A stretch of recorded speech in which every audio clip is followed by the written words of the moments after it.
out to both. Twitter. I almost said Twitter. Twitter doesn't even a thing. It doesn't exist. Sometimes I still hear its cries. Should be going out to Twitch. Should be going out to YouTube. So, hi, hello.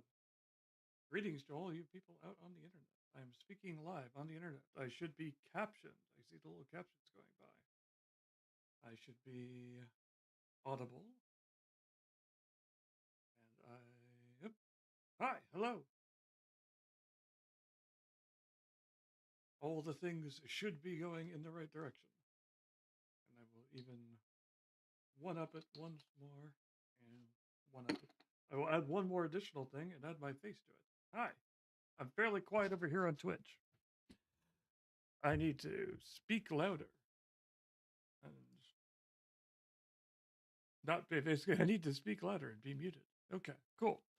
Not be muted on Twitch. I need to be muted in any other thing I might be getting calls on. All right. So, very quiet. Huh. Am I still very quiet? What has changed today, which is making my voice quiet? Who knows? The magical mystery of streaming online. You're going to find basically a lever somewhere. It's like being in an escape room and being walking in and basically them telling you one lever somewhere in this room has been adjusted just slightly differently. And you need to figure it out which lever it is. And there are 600 of them.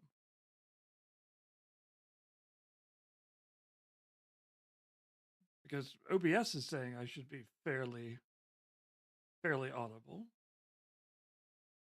I've adjusted fairly high on that one.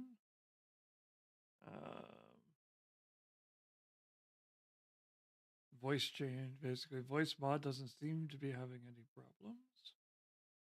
Am I better or worse now? Am I audible at all? Next question. I've not noticed a change. Okay. Did something get tweaked on that thing which I do not touch? Nope. Looks about the same. Yeah, that's gain is set relatively high. OBS is set fairly high. It sounds like I'm whispering. Today's stream will be an ASMR stream, apparently. Magic lever. Which magic lever am I not pulling?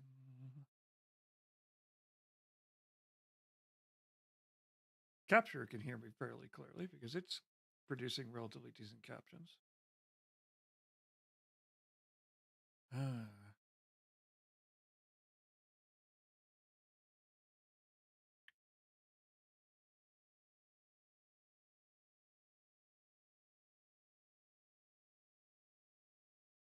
System input volume. Okay, I guess I have a little. Wait, where are you getting? Where are you getting that input from? Where? What? No. Okay, let's try that.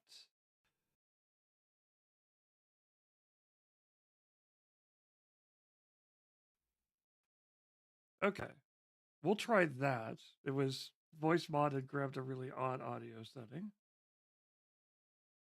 This should be a more correct audio setting, not routed through Discord and bounced back. So I can't tell if this will be better or worse. At some point, I'm going to just have to hope it's better and keep going.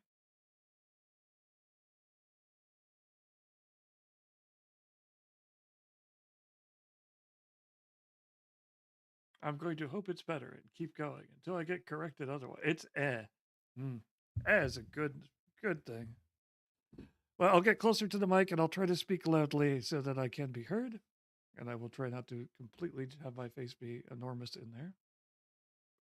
There we go. Hi. So, what we are doing here today, we are back yet again, basically back in the planning zone. So we are here today to plan out basically another game and another system for this month's game, basically game planning and probably gameplay. I have picked out the game system called Coyote and Crow. I can pull. Doop. I do actually have that one. There we go. It's this one. Um, it is made by basically it is made by basically it is made by a team of basically by a team of people. Connor Alexander is the basically is the main line on it, created, written, and developed by him. As you can see by the fact that it is basically all these names with basically all these uh, names that are underneath all of them, Cherokee Nation, Manitoba.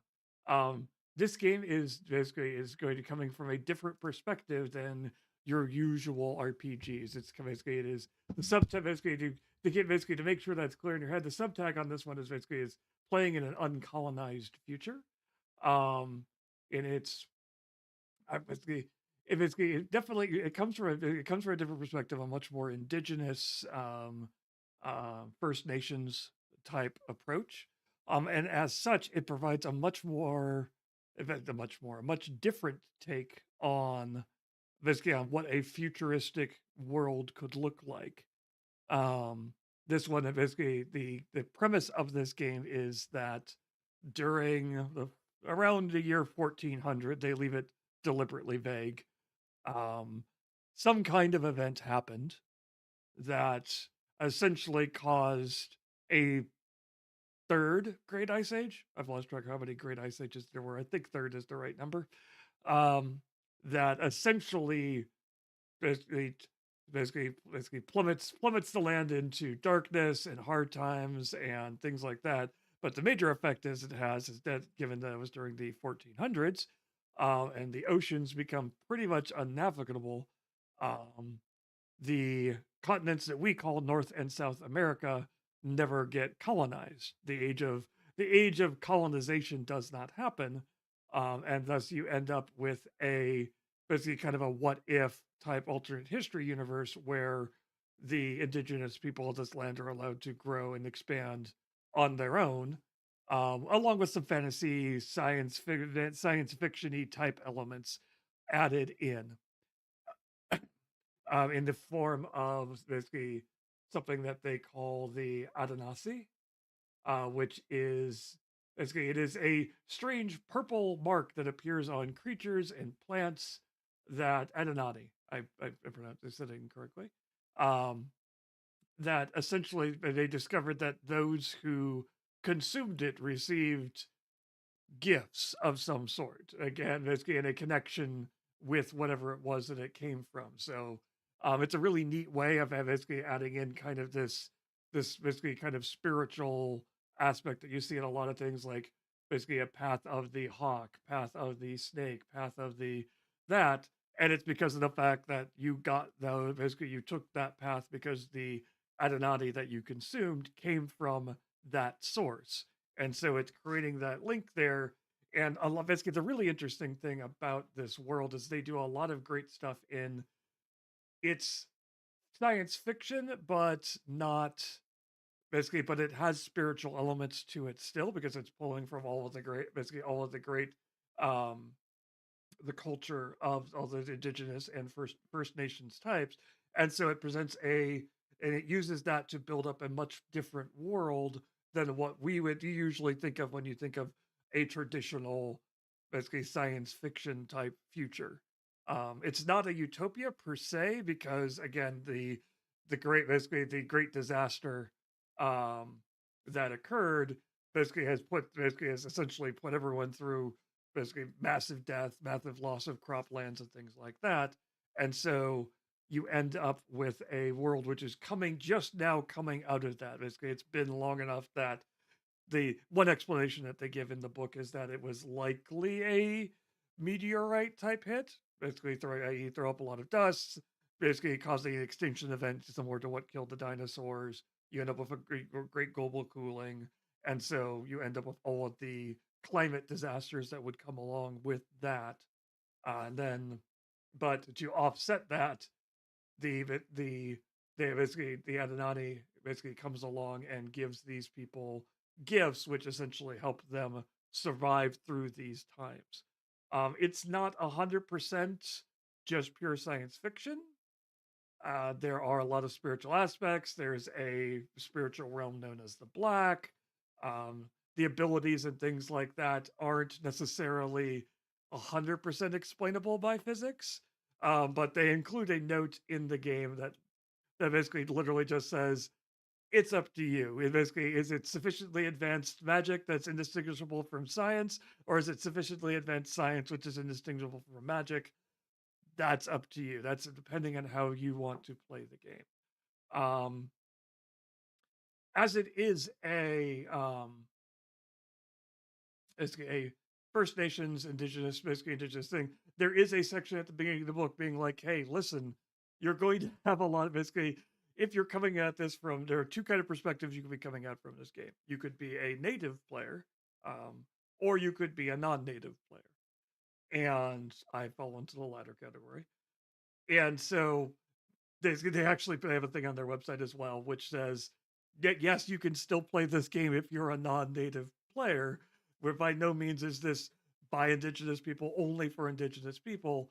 It is created to be a different world, just like basically, just like Middle Earth is a different world, or D&D or something like that, or a different world, or Shadowrun is an alternate history.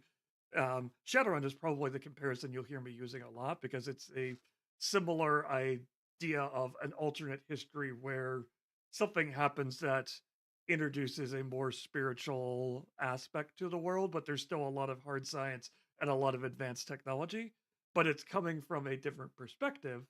It's coming from groups who have different perspectives on different backgrounds, and therefore you end up with a much different take for what the future would look like, which makes it incredibly fascinating and interesting to play. But by no means does it mean you can't play in this unless you come from that background. It's okay, you need to be respectful. You need to not take this apart. You need not to be like, oh, that's weird, or try to force your own ideas into it, in the sense that you shouldn't be like, oh, I don't like the fact that they don't have guns in this system, so I'm going to put guns in. Well, no, they have something that which fills that niche in the system, and you need to basically look at that and realize, oh, okay, this is coming from a different perspective. This is what they're using, and go from that. And they actually have a whole section at the beginning, like, hey, listen, here are some of the traps you need to avoid falling into. Don't a lot of which are pretty much don't be stupid. Um, there's a couple areas they're like, hey, these areas are basically, you can, like, if you don't have a native culture, don't just pull a random native culture off of what you may have heard or seen and try to force it into this game unless you have that, unless you come from that culture and therefore coming from a place of knowledge to introduce that. Um, and so it doesn't basically, but in no means do they say, no, you can't play it. It's okay, here you go, look at it, read it, be respectful. And from that standpoint, it's really interesting. It's a really cool world to explore and come from a different perspective. Um, all that to say, it is basically, I mentioned Shadowrun as the comparison. It is essentially a future which is basically coming out of that. Basically, it's coming out of that um, period where basically times were hard, times were lean, many people died. Basically now, basically climate is starting to stabilize. This winters aren't nearly as harsh. The world is no longer in a basically survive or die mentality. Okay, where would the world go from there? What does an uncolonized uh, North America look like? Basically, what does an uncolonized North and South America looks like? Is it utopian? Is it free of war and everything like that? No. Basically, there's a couple of, there are rival nations. There are those who are unhappy and dissatisfied, things like that. By no means is it perfect, but it's a different perspective on how that world would have worked, and what that world would have looked like if it would basically if it had been allowed to happen with that thing. The Adenati, um, part of it allows them to throw some future tech and other stuff and be like, okay, even though they went through that, basically, here are some things which spurred development. Here are some things which caused caused technology to grow rapidly, but in a different path. If they basically if they weren't basically if they weren't basically if the default form of transportation wasn't necessarily wagons, basically, do they still invent cars? Do they still invent basically what does transportation look like? Basically, they're like, okay, well, the added allows us to kind of skip over a little bit, and you end up with more hover-based vehicles and things like that, and so that allows them to play with shapes, and design and things like that. It allows them to kind of strip out some things which are like, oh, this just looks like a Western city. Well, no, it looks different. It looks basically it has a different approach.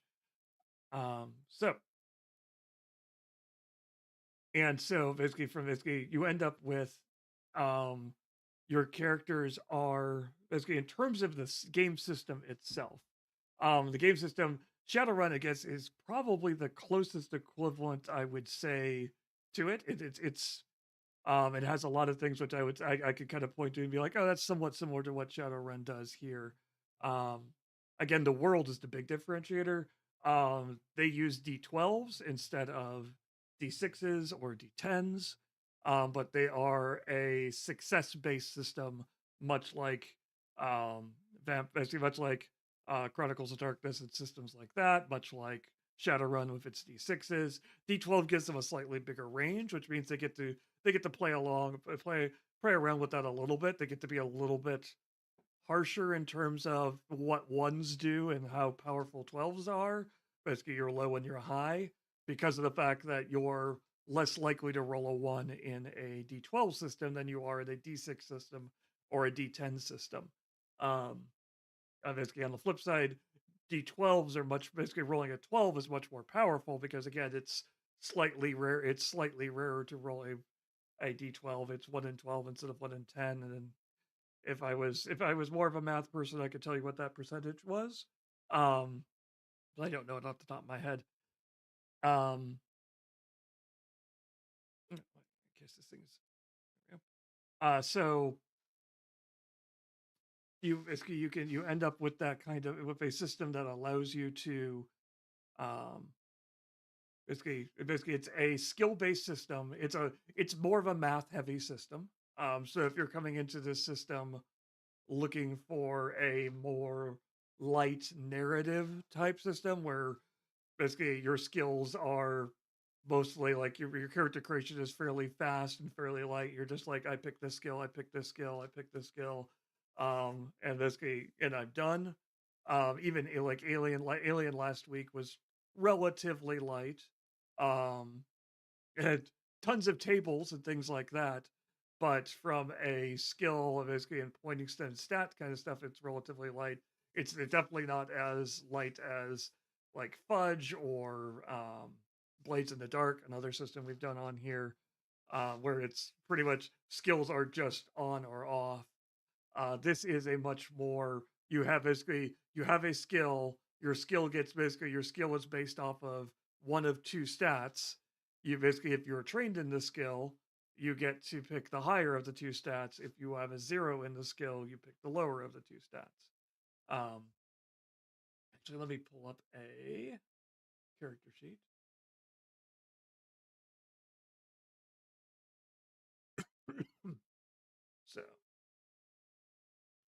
So you can see that it's got basically a decent number of stats. It's got a set of 9 different stats. They're kind of it's physical, basically mental, and spiritual are the 3 types of stats you have, and each basically the top line reflects the power of that. So strength is the easiest one to look at for this. Basically, your strength is how powerful are you. Agility is how flexible are you with your physical abilities, and endurance is how long can you keep up with that. And so the same thing happens with the other 3. Like spirit is how strong your spiritual powers are. Charisma is how excuse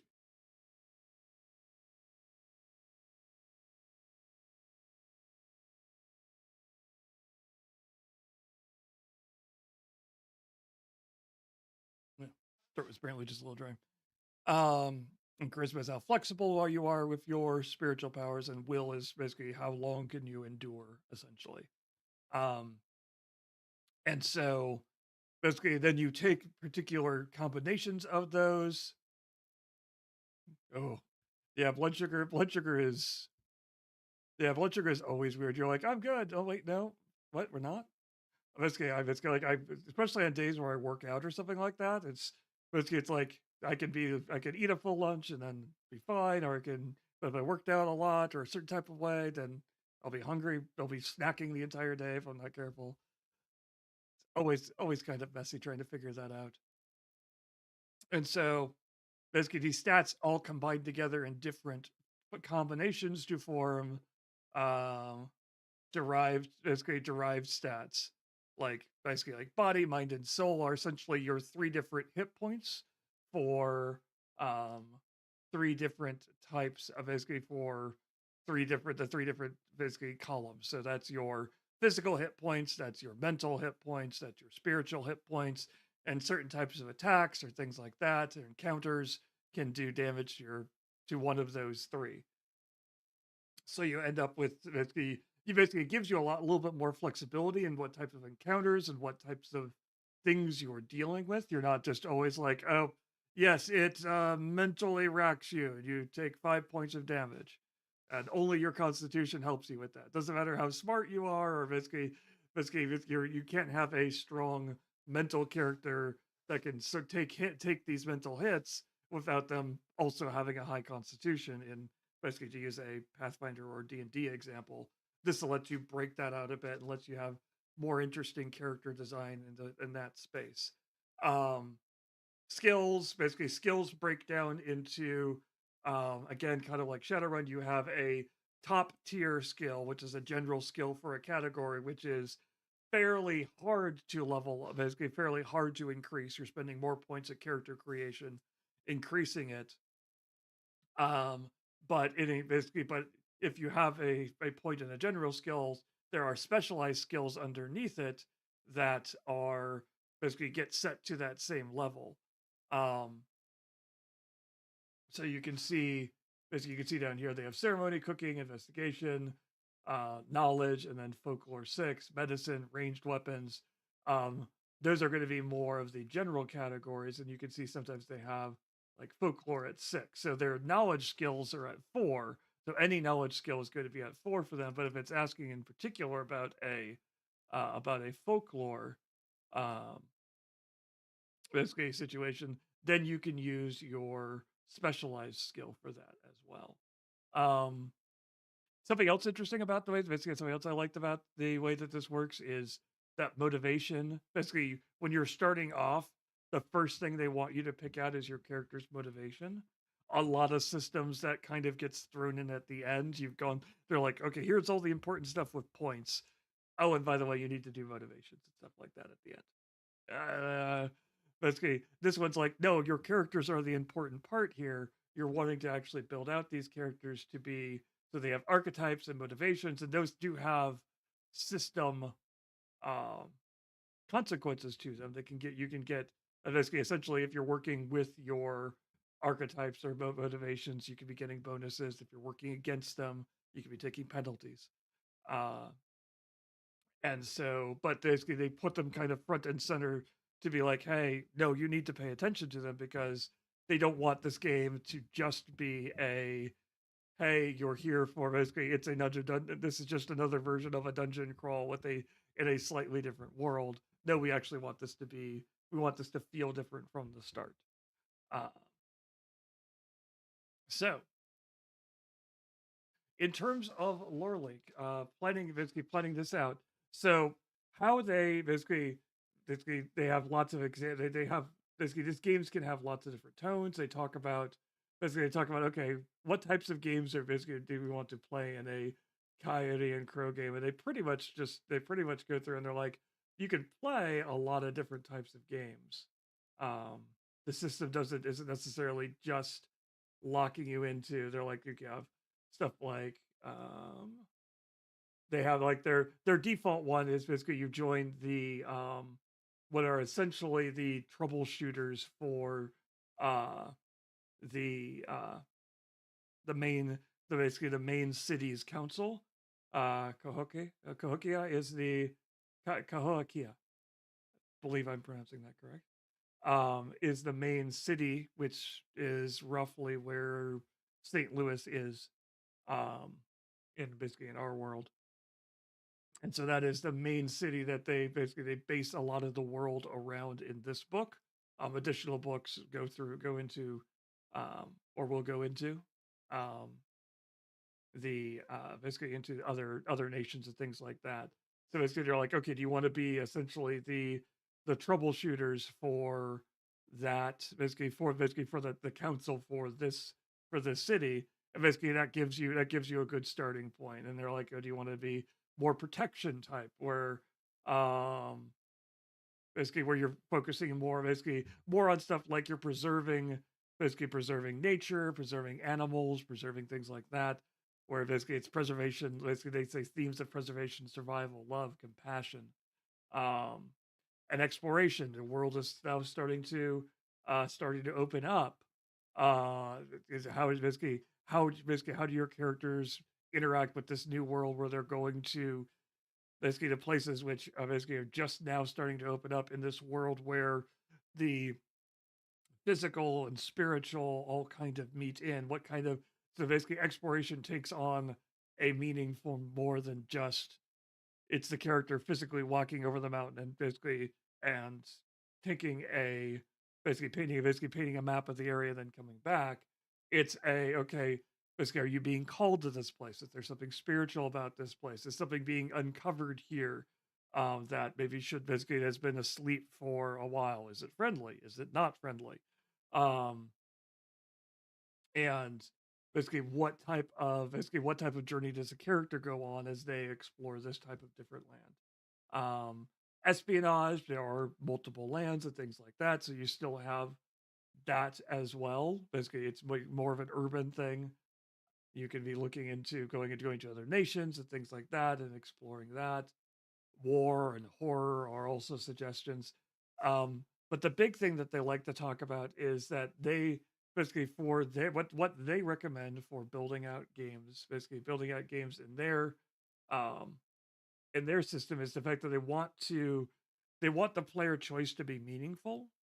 And so because of that, they're basically the storyteller in this system is called story guide. Um, and the they want the story guide to they want the players to realize they basically the players in the story guide to realize that this is supposed to be a collaborative experience. They have a lot of stuff mechanically which kind of builds towards that as well, where like the biggest point that I could point out that basically says that really is, hey, basically it's a relatively minor rule in the book, but it really kind of speaks to me for this is kind of a central point to the system, and that is the fact that player characters cannot die without the consent of the player. It's which it's kind of a one line thing, and you kind of look at it, but it is a large basically it is a definite change in the way that players and the story guide basically basically should think about the game. It's the idea, the fact that you are collaboratively telling a story, and as such, you shouldn't remove someone from that story without them saying that they want to step out. Without them saying, basically, I'm going away or something like that. Basically, death is not something that should just be like you rolled badly on a couple of rolls, and basically, and now the storyteller has basically the GM has won the game by taking out a player. That's not how this system works. It's the idea of the fact that the basically the story guide is building this story with the players, with their consent, with their knowledge, and is bringing their ideas and things like that in. And as such, you're keeping the players to have active the players have active agency in this story that you're creating. Um, And so from that standpoint, they have something they like to call like the three path concept, which is the idea of the fact that you have basically when you set up a situation when you're planning out a game, um, for example, basically the the system that they have, basically the example story they have is something called um, station basically expo yeah, encounter at station 54, which as I was telling one of the other coworkers here is as soon as I hear encounter at station, my brain goes to a different science fiction show, and I'm not certain. It feels almost too deliberate, but you never know. Especially as it is the starter adventure for the game. Eh. I'm going to say, ha, I see what you did there. We'll go with that. So they talk about the idea of the fact that they have multiple encounters. Basically, there are encounters throughout this adventure. For example, in this one, you've been tasked to basically a station that is up north in the ice fields has been uh, non-responsive, and so it's the authors of Coyote could be truckers. Um, basically, this station, uh, basically the station has become unresponsive, and so your team is being sent up there to find out what happened. Relatively straightforward, book forward adventure. But they talk about okay, so when your players basically your players will encounter something like they're on their way there and they encounter somebody who says, hey, I saw this group of people also heading in that direction, and so they want you to set out three different paths that basically three different ways that this encounter um could go out. Um, and to plan those out in advance, basically, plan those out in advance and choose essentially one significant thing that will happen um, because of that, that will affect the story later. So if they hear of this rival group or they hear of this group and they assume, oh, it's a rival group, we have to stop them. Okay. They're going to go out. They're going to have an encounter with that group, probably a fight. What's the consequence to that? What is the how does that affect the story later? If they go and they negotiate with the group, what is the consequence of that for the story later? If they ignore the group, what is the consequence for that later? And so they want you to kind of build things out that way. And so for in Lorelink, um, what I would look at is that basically a lot of that would be I would use events. So you would create an event. So for example, in this basically in the encounter I was just talking about, whoop,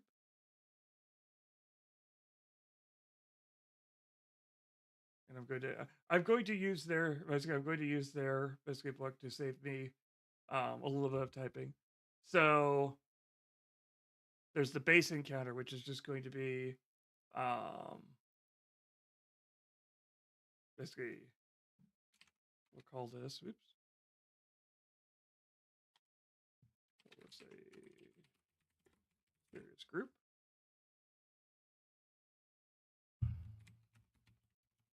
And basically we'll call that part two because it's part two of our adventure. And then basically for the description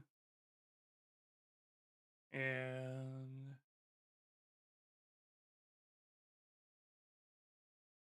basically, but we'll pop in some text. And so that.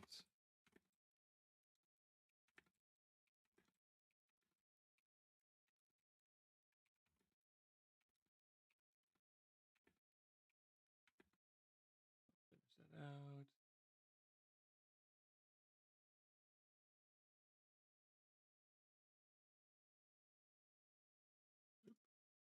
Well, copying and pasting.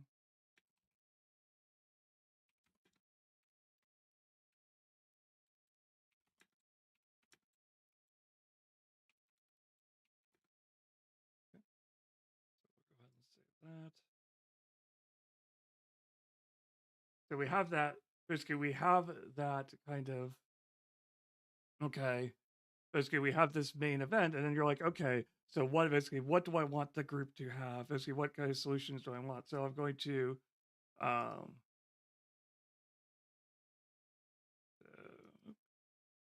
that's not working. Ah, the joys of testing. Sometimes buttons just sometimes decide that they're not working today. I'll have to look into that and find out why. Okay. So in any case, we will create some additional events. So we could have, you could either label them like mysterious group. Basically, plan A. We could call it aggressive. We'll call it aggressive for now. I'll spell aggressive correctly. And we'll actually, what I would likely do is just for sake of organizing. Let's just call this aggressive approach for a mysterious group. And we'll save that in order to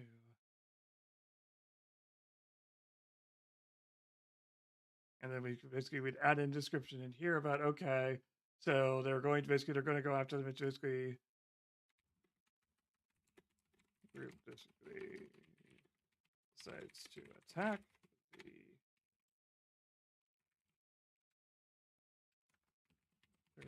decide to attack the mysterious group. Tracked down with at least 3 successes on tracking or athletics checks. And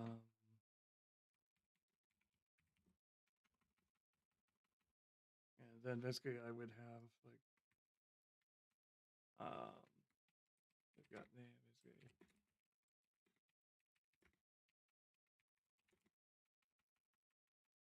act as diversions.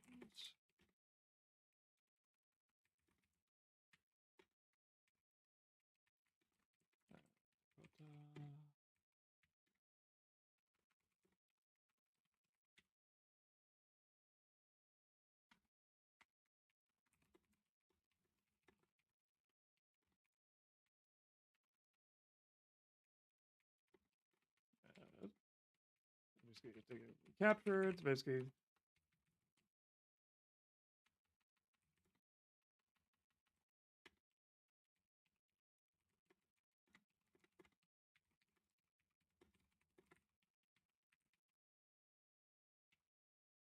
okay. And then I would probably what I would do. So I would save that, and then I'd be like, okay, what's basically I'm going to want to break down these, and so I'm going to be like, I'm going to create the Coyote character. Or it could be created as a villain or a creature or a character, depending on how I want to classify it. So let's just call them characters for now. And they are a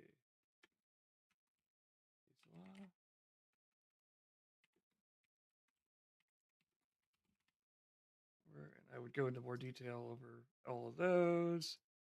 And let's go ahead and create the other 3 as well really quickly.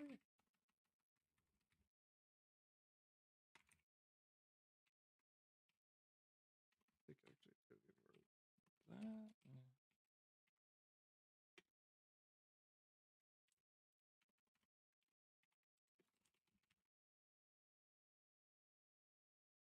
And 2 more.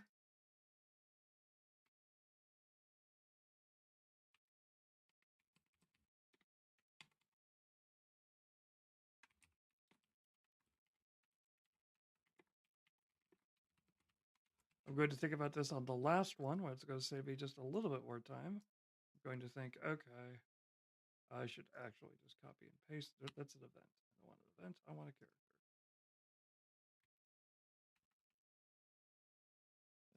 So that's going to okay, there we go. That. And then what I would do would be like, okay, let's make my life a little bit easier and not quick on the preview. Characters. I'll replace that with a link to Wiata. And I will replace that one with a link to back, and then replace those as well.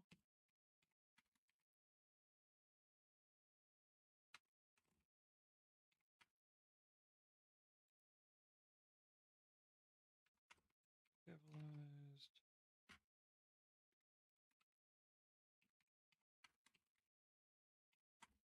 Okay. And then I would also probably create something for the encrypted note as well.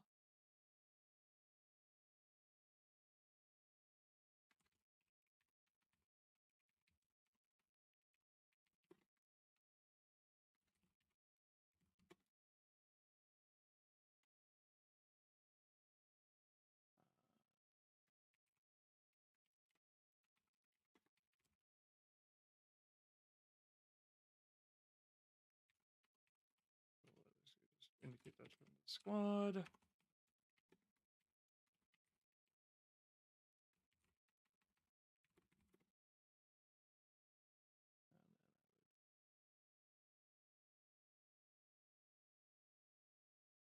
Pull the information out and put that into the description.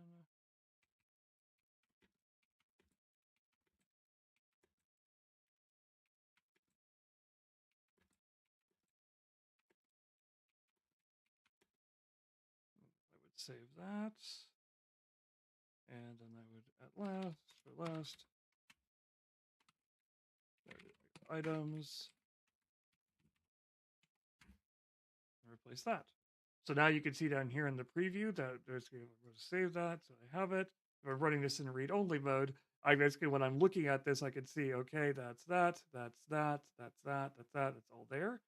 And then I would go back to the mysterious group, go back into edit mode, and then I'm going to associate a trigger. I'm going to say aggressive approach. And now I have that linked there. So I know the fact that, like, okay, basically, then I would probably do the same thing for other ones. Keeping basically noting those, keeping track of those. And then likely basically when it came to the actual time for the encounter, I could leave a note here that says basically that the characters chose the aggressive approach. And if I wanted to be more precise, I could even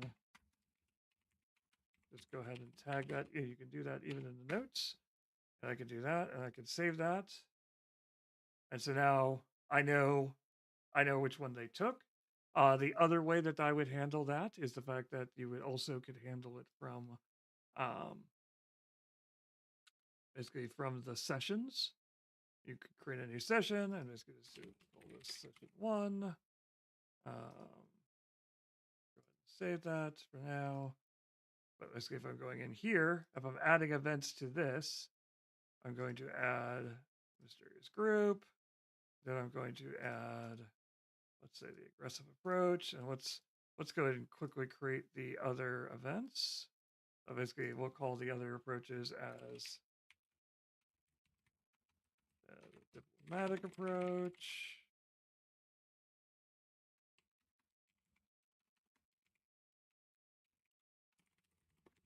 Associate that with mysterious group.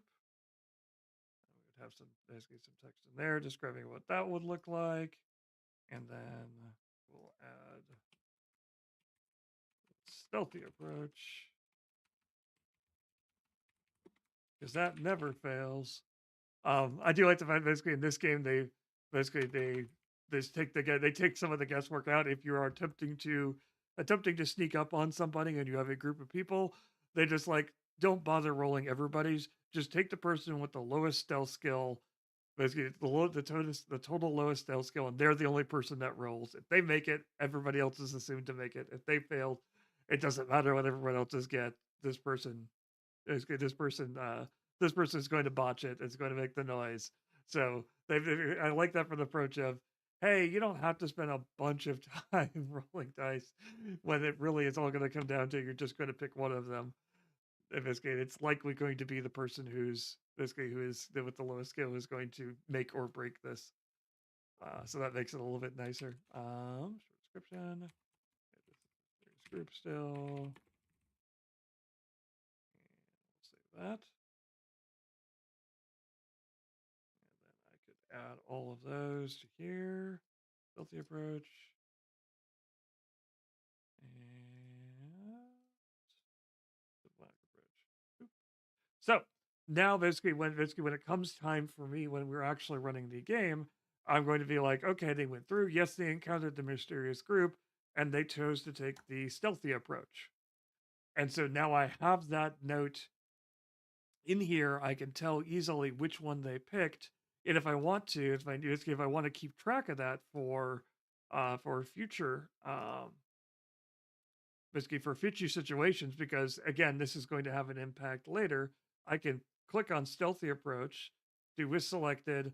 I could copy it to a new session, so that when I run session 2, and you can basically, if I go out to sessions, I go out to session 2, you can see the fact that um, if I go to basically, I now have stealthy approach basically right there, and I know the fact that it's completed, so I can tell the fact that, oh, okay, this group basically back then decided to take the stealthy approach, and so the group is still alive, and they've reached the enemy group has reached the base, and so I can keep track of it that way.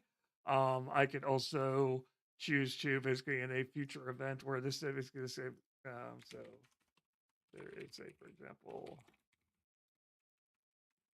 basically an exploring station 54 base, basically event.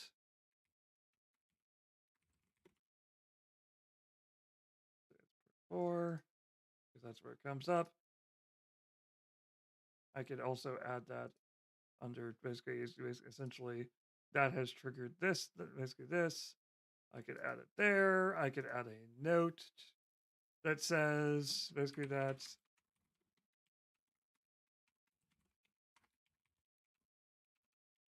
the stealthy approach was taken. Again, there are multiple different ways you could set this up, so that basically depending on how you prefer to keep your stuff organized, you've got multiple different places in terms of, okay, this is the way that this works. Like, and even if you prefer a more visual thing, you could have a timeline that I could create the possible timeline.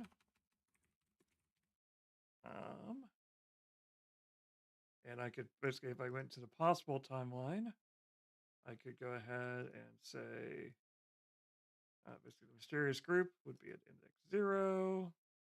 And then we will say that the other events are all could be at 1.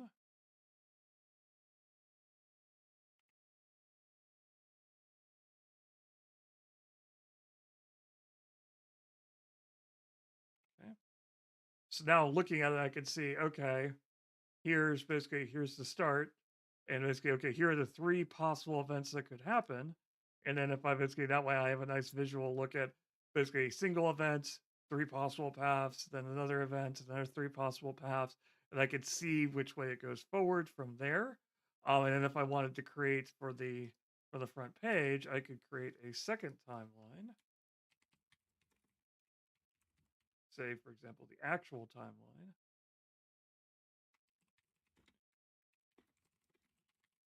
I can do this.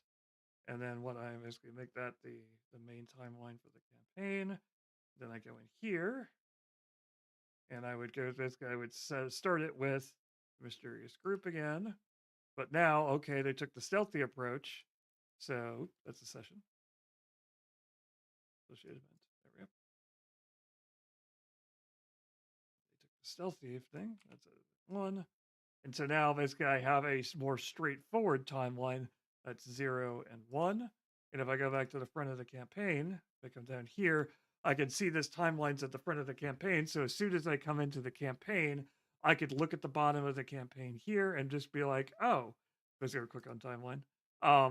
oh, okay, here are the actual events that have happened so far. Basically, they got the mission, they saw the mysterious group, they took the stealthy approach, then they went here and basically they raided the village, they coerced the villagers to help them. Um, Settlement, not villagers. They coerced the settlement to basically to help them. And or basically maybe they took a more basically they took a more side quest approach to helping basically helping the settlement. Um, and so all of that can that's yet another way you could build all of that. But basically the key is you want to keep track of all of this because you want to be again, it is a cooperative storytelling experience, and so you want basically it is even more important, even more than normal, that you keep track of what decisions have been made and how those decisions have um, affected the characters and affected the players and things like that, so that you can tell the fact that okay, I know basically this is a story and basically it has a more it has a storytelling structure, and I'm not just throwing events at the players so that they can get a nebulous experience. They have basically the system does have things for okay, this is how life events and things like that, but it doesn't have a experience system per se.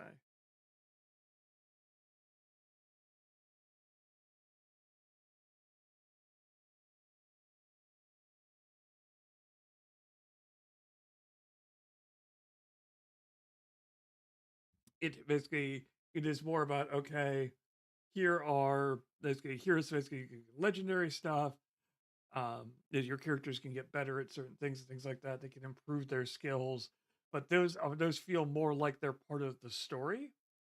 And they're part of the stories. They're not something that happens at arbitrary points because you have beat up enough people. We'll put it that way. And so because of it, basically because of that, you're wanting to keep track of all of that. You're wanting that experience to kind of resonate and basically things to make sense, the characters to grow, the characters to basically to evolve over time. And because of their experiences and things like that, they actually have an interesting basically they have a merits basically like a lot of the points based systems. They have a merits and flaws system which they call gifts and burdens, which on the surface it looks like every other basically merits and flaws type system. You're like, oh, you take this gift, you get a plus one. You have to spend a point to get it. You take this burden, you gain an additional point.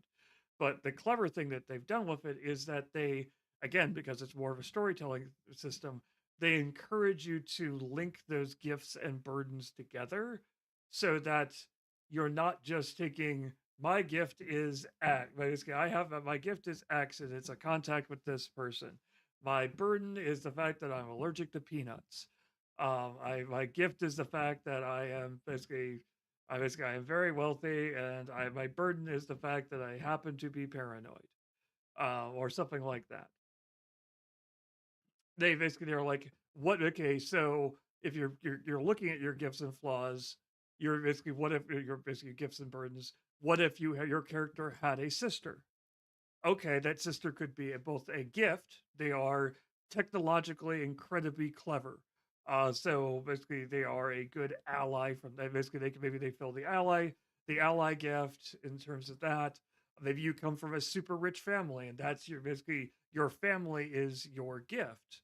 You're taking the family gift, but at the same time, you're a super rich family, but they have incredibly restrictive views on what you should be doing and who you should be talking to and things like that. So now basically you have a family gift and a family burden, and it all kind of links back to the same thing. So it isn't just a random bunch of points you're scattering out there.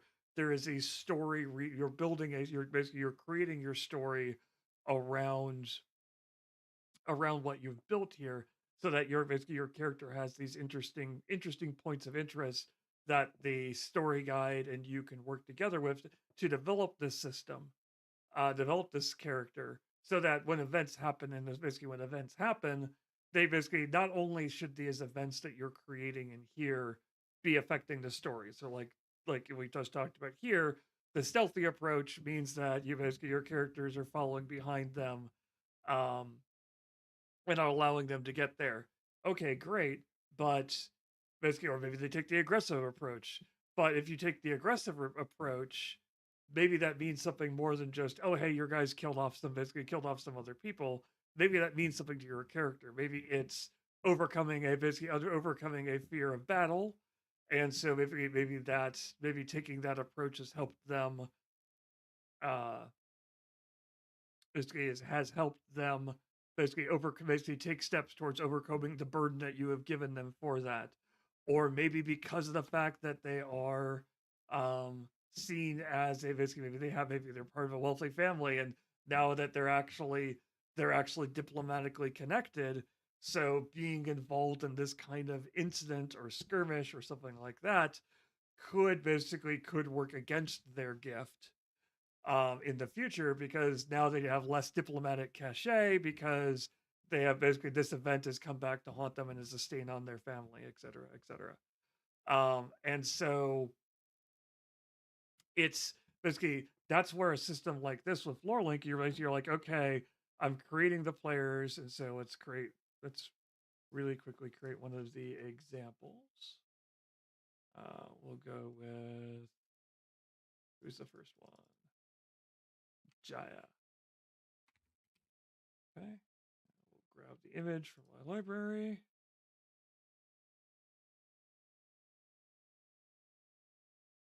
That's Jaya. Insert her. Basically, the mysterious player one. We'll take that character. And we'll go with. I can spell heroic correctly. We'll go with heroic healer, and then descriptions. We'd probably put their background in there.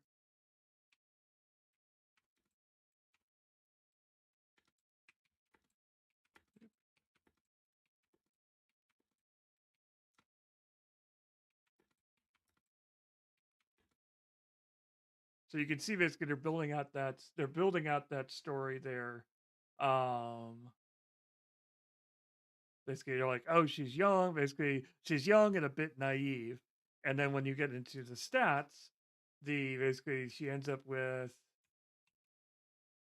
two different kind of gifts and burdens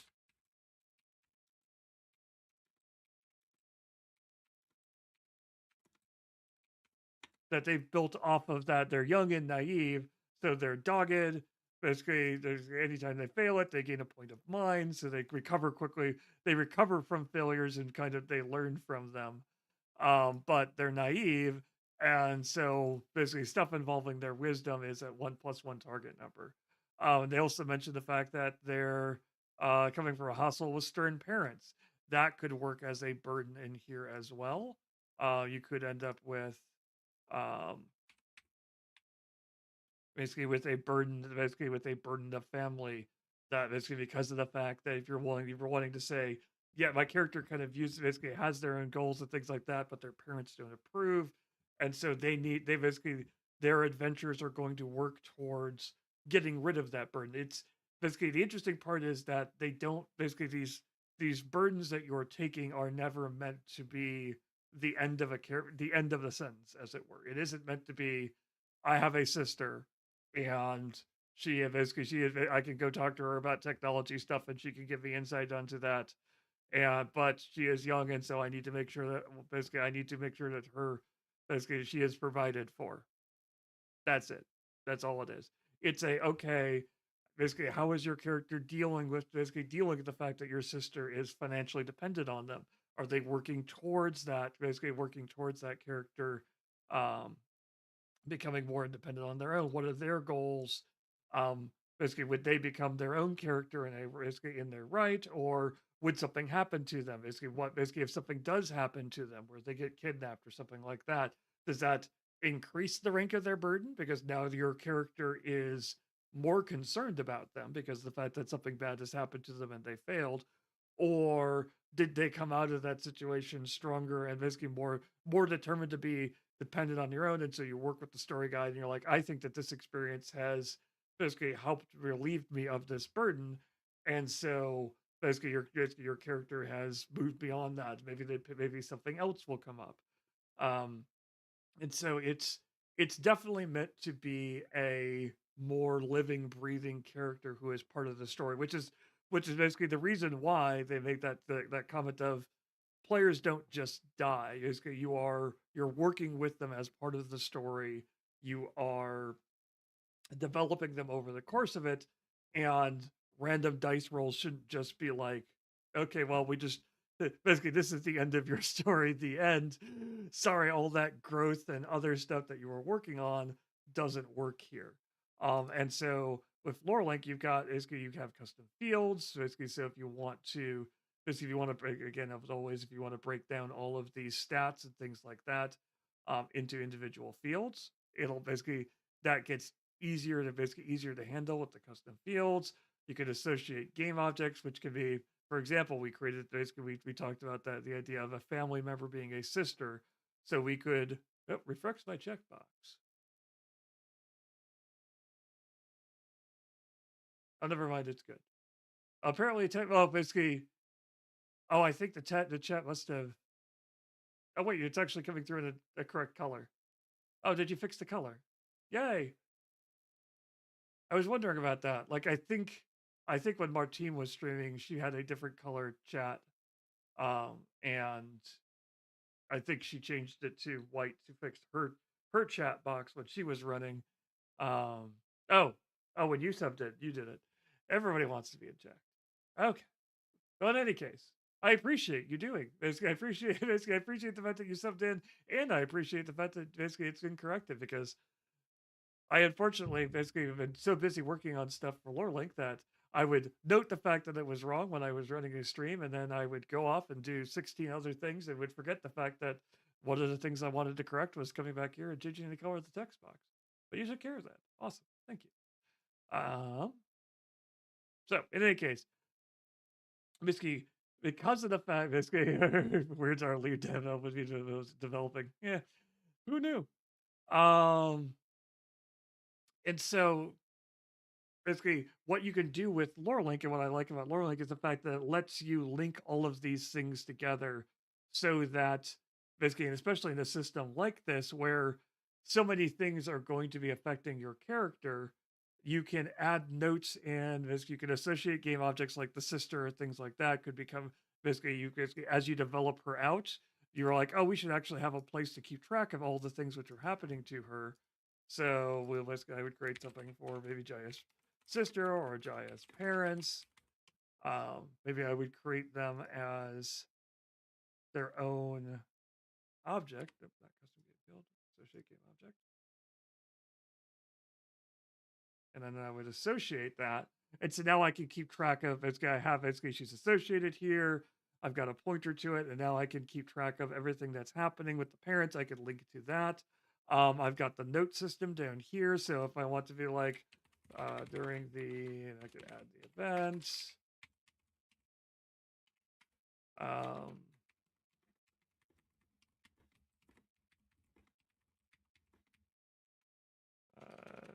she felt that she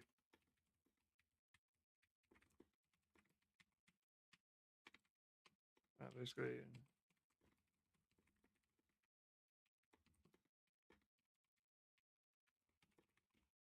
something like that.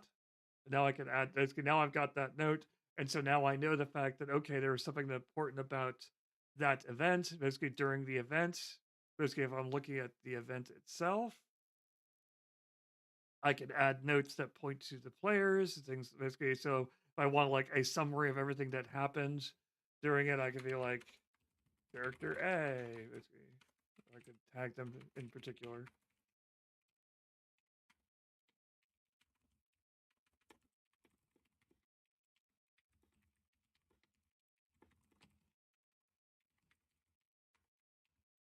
I could basically add in the other characters. Just grabbing some names.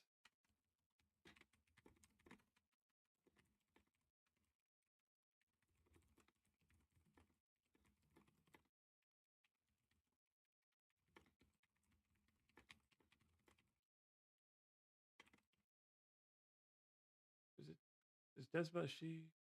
They? The hard point is sometimes you're looking at a character sheet and you're trying to determine basically whether or not I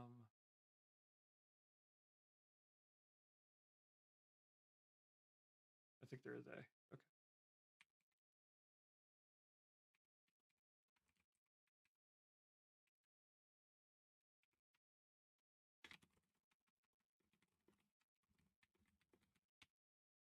Basically. So I could list all of those in a note and basically just have it on the encounter. Be like, oh, okay. So when I come back to it, I know the fact that, okay, here are the things that happened during that encounter, and here's how they affected the story.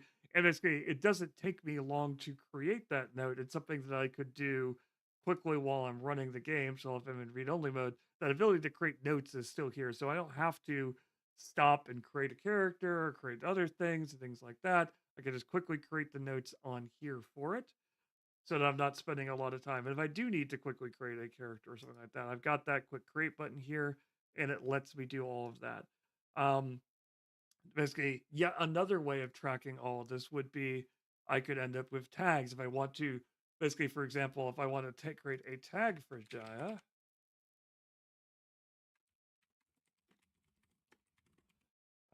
I could create a Jaya, basically that, and I could go through and I could be like, okay, Jaya's parents, which we created here. Let's go ahead and add the Jaya tag to that. Maybe we end up with Jaya's house.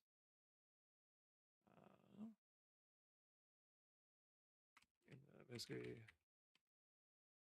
we'll go ahead and create the city first. And then we'll create Jaya's house underneath it.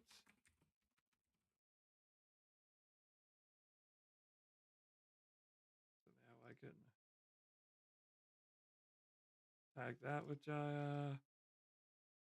And maybe I want to call out that aggressive approach because I felt that was an important event. For them. So I save that. So now when I go to tags, I go into Jaya. Basically, I can come down here. I can see the game objects, the aggressive, basically the events which are important, locations that were important. So all of that basically is available inside of here, so that I can easily jump between all of them without without necessarily stopping or slowing down gameplay. Or if I'm doing summaries of stuff and things like that, I can tell, oh, okay, here is a summary of everything that has happened, basically that's related to this character. So I can go to the player, look at what's listed there, then go to tags and find out all of that. So that basically it's a relatively quick and easy way for me to do all of that. Because again, basically this is kind of pushing the edges of lore link a little bit in terms of basically lore link is basically meant to be system agnostic, so it spans a large variety of different game types. It's not meant to be a world building. It's not meant to be basically you're not going to write a novel in lore link. It is for notes and quick pieces of information and things like that. That basically you're building all of that together, linking it all together. You could use it to build basically keep track of notes and things like that for a novel. That's not its primary purpose, but hey, we're not going to stop you. But it's the idea of the fact that this is definitely for something for a living type world that you are going through and you are linking things and things are happening and things are developing and things are changing. That's what this system is meant to do. It's basically help you link all of those things together, um, and basically be able to quickly bounce between them, pull them up, find out what's important, find out basically make sure you don't have stuff basically like these connection charts up here are great for figuring out, hey, I've got a bunch of orphan stuff which is hanging out here, which isn't really linked together. I should deal with that and make sure that those become linked so that basically so that when I look at the uh, when I look at this, I'm like, okay, I can see the fact that stuff is linked off of it, and I'm not just dealing with basically I'm creating a bunch of just random one-off things. I'm following the approach, especially what they talk about here in Coyote and Crow, um, where they talk about be mindful, basically be mindful of what your group is trying to do, have things set up and have consequences set up for those actions in the future. Now, I would of course basically I will always say as a GM, you could list three things, you could list one thing, you could list 100 things. There's always the possibility that your group is going to come up with option six. Um, which is a completely left field option, which is going to be basically maybe similar to one of the things you came up, or maybe completely different, and you're going to have to adjust to that on the fly. But if you've done the prep work for all of the other stuff, odds are good. You're in the mindset of what the situation is, and so like, okay, I know just how this group is going to react to being attacked. I know how this group is going to react to basically running away. I know how this group is going to be react when they're left alone. Okay, excuse me. Basically, given that, I know that if they decide to ambush them and basically set up a jump scare, basically thing, and they try to scare them off, this is how this group is going to react. Even though I didn't necessarily plan for that particular outcome, um, I have an understanding of how the group works because I put that time in, and that's kind of basically. I feel like that's the important thing.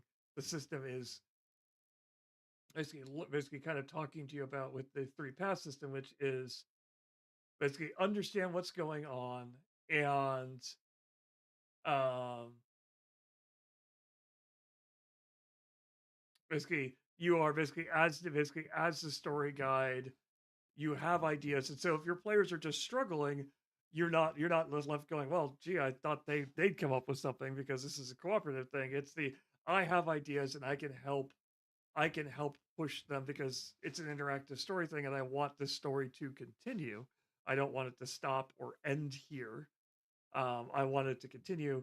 I know, but I can give them suggestions to help push them in the right direction. Um, and then basically, they something they talk about it's not a right or a wrong choice. It is just it's different options for how they want to explore the world and how their characters are going to interact with the world. And you want those interactions to be meaningful because if there are three choices and they all lead to the same thing, your players are less likely to engage with your thing because they're like, okay, no matter what we do, we're just going to go how the story guide has this set up in their head. Basically, no matter what we do to the group ends up basically the group is going to end up dead. It feels like so. Basically, yes, you could go attack them. No, you should go attack them. Oh, we don't attack them. Well, you keep going for a little while, and they've all fallen down. And basically, they all fell down in a crack in the ground, and they all died in a pit. So they're all dead now. Basically, it's on you because of that. Because I really wanted you to be blamed for the murders of these people, and so I'm going to force you into them no matter what. That's not a good experience for everyone in the group, and it can be avoided by putting the time in, coming up with meaningful. Don't just take your first idea of what the event will, what the how it's going to come out. Stop and think of multiple ways, and as you get to know your group better, stop and think about how your group is going. Your group could react to it differently, so that if your group basically you're like, oh hey, this group basically has this person. Basically, if this person tends to be it's the loudest voice, they're going to go this route. If this person is the loudest voice, they're going to go this route. And this person generally isn't the loudest voice, but they're going to go this way. And I really kind of want to encourage them to go that way. So how do I make that? How do I build up that character so that their choice seems the best choice? What can I what can I hint to earlier? What NPCs can I put in their way?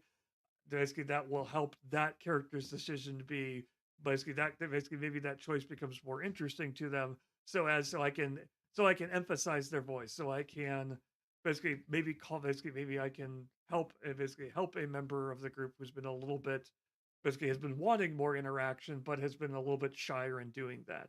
And now I'm thinking about that because I'm going through the different options, and I'm looking at those, and I can figure that out ahead of time, as opposed to just winging, basically 100% winging it as I encounter situations. Okay. It is now 6:21, so we're about at the end, and so I will basically all that to say.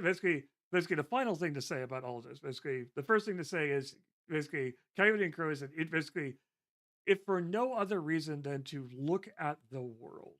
Basically, Coyote and Crow is worth picking up. Um, the systems, things like that. It's an interesting. Basically, if you're looking for a particular system, basically it's a slightly different type of system in terms of how it handles things, and so it's got some interesting ideas with that. It's a more if you're looking for a diceless, crunchless system, this isn't going to be the system you want to pick up for that. But the world itself is interesting, and it's such an interesting different take on what as they call it, an uncolonized future would look like. So it's interesting to look it up and pick it up from that point. It's available on Drive Through RPG right now. It's available through their store, basically coyoteandcrow.net, I believe. I have it in one of my descriptions. I think I have it in the description on YouTube. I don't think I have it in the description here. Physical books through Amazon and through Coyote and Crow as well. Um, I just if you want to basically if you want to see this played out, we are likely going to be playing this next week here. Um, assuming I can get the group all together and everything is uh going through. Google. I recognize that URL. I recognize basically blowing up URL structures because by howdy, YouTube wants to know what where you're putting people where you're sending people. Um yes. But brain. But basically, so we're playing it here. I know that Hero Forge actually is basically who we've had some basically great experiences with. Hero Forge is also running a basically doing a live play of this starting this month. And they also just started up they actually introduced new miniature options on their website. So if you're looking to play this, basically you can create your characters and actually have basically some of the theming and design and art assets because the book is all done with indigenous and First Nations artists. So you can which means it has an art style which is varied because it's multiple artists, but unique for the book. Um,